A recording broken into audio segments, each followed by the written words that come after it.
चलिए आज हम जानते हैं टैली के मोड और टैली का डिफिनेशन। ठीक है, टैली क्या है, टैली में आखिर क्या होता है कि नहीं। चलिए एक हम फाइल तैयार किए जिसमें पूरा लिख करके रेडी किए हैं, वहाँ से हम चेक करते हैं। देखिए यहाँ पे है मेरा टैली। टैली का हिंदी होता है मिलान। टैली का हिंदी होता है मिलान। टैली टैली जो है एक शॉर्टकट नेम है, TALLY, यानी कि TALLY टैली। ठीक है, ये शॉर्ट है। इसका फुल नेम क्या होगा? तो इसका फुल नेम होगा total accounting leading list air. Total accounting leading list air. ठीक है, टैली का तो ये फुल फॉर्म हो गया। अब आगे आते हैं, तो आगे आने के बाद देखते हैं कि टैली का डिफिनेशन क्या होता है, आखिर टैली क्या है, कैसे काम करता है, किस चीज पे काम करता है। ठीक है, तो यहाँ पे देखेंगे कि टैली एक फाइनेंशियल अकाउंटिंग सॉफ्टवेयर पैकेज है। ठीक है, जिसमें हम अपने व्यवसाय में रोज का लेन देन सिस्टमैटिक ढंग से डेट वाइज मेंटेन करते हैं, जैसे बेचना, खरीदना, खरीदा हुआ सामान वापस करना, या फिर बेचा हुआ सामान वापस करना, जमा करना, निकालना इत्यादि। ठीक है, अब इसमें क्या है कि जो भी हम लोग ईयरली सामान, जैसे अगर हम कोई दुकान रखे हैं तो उसका एक हिसाब करते हैं साल में एक बार।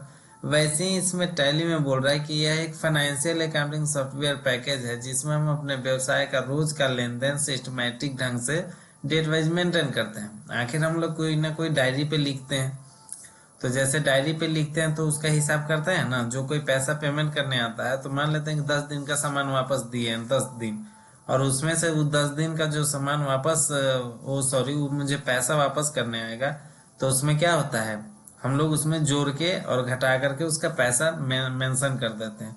वैसे ही इसमें भी बोल रहा है कि अगर हम रोज का लेन देन जो है वो सिस्टमैटिक ढंग से मेंटेन करते हैं, जैसे अगर कोई सामान बेच रहे हैं, ठीक है, तो उदाहरण में मान लीजिए कि हम ये माउस बेच रहे हैं। ठीक है, तो इस माउस को बेच रहे हैं, तो इस माउस को बेचे, कितना पैसा लिए, कितना माउस दिए, ये सब मेंटेन करेंगे ना। वही चीज यहाँ पे बोल रहा है कि खरीदना, तो आखिर जब खरीदेंगे तो भी मेंटेन करेंगे कि हमने 50 रुपये में एक माउस लिया, 300 में एक कीबोर्ड लिया, ऐसे वगैरह करके हम लेंगे, है कि नहीं। अब खरीदा हुआ सामान वापस करना भी होता है, तो जैसा मान लेते हैं कि अगर कोई कीबोर्ड खरीदे और वो कीबोर्ड खराब निकल गया तो उसे वापस करेंगे तो वही बोल रहा है कि खरीदा हुआ सामान वापस करना। जैसा हमने खरीदा 3 तारीख को कीबोर्ड, और मुझे 4 तारीख को पता चला कि मेरा कीबोर्ड खराब हो गया, तो मुझे 4 तारीख को जब पता चला कि कीबोर्ड खराब हो गया तो हम क्या करते हैं, उसको वापस कर देते हैं। तो वही चीज यहाँ पे बोल रहा है कि खरीदा हुआ सामान वापस करना। अब कुछ जगह है कि बेचा हुआ सामान वापस करना, जैसे हमने इसको कीबोर्ड को 300 में अगर किसी से बेचा है और वो खराब निकल गया तो उसे हम वापस करेंगे। जैसे हम किसी को वापस कर रहे हैं वैसे वो भी हमको वापस करेगा।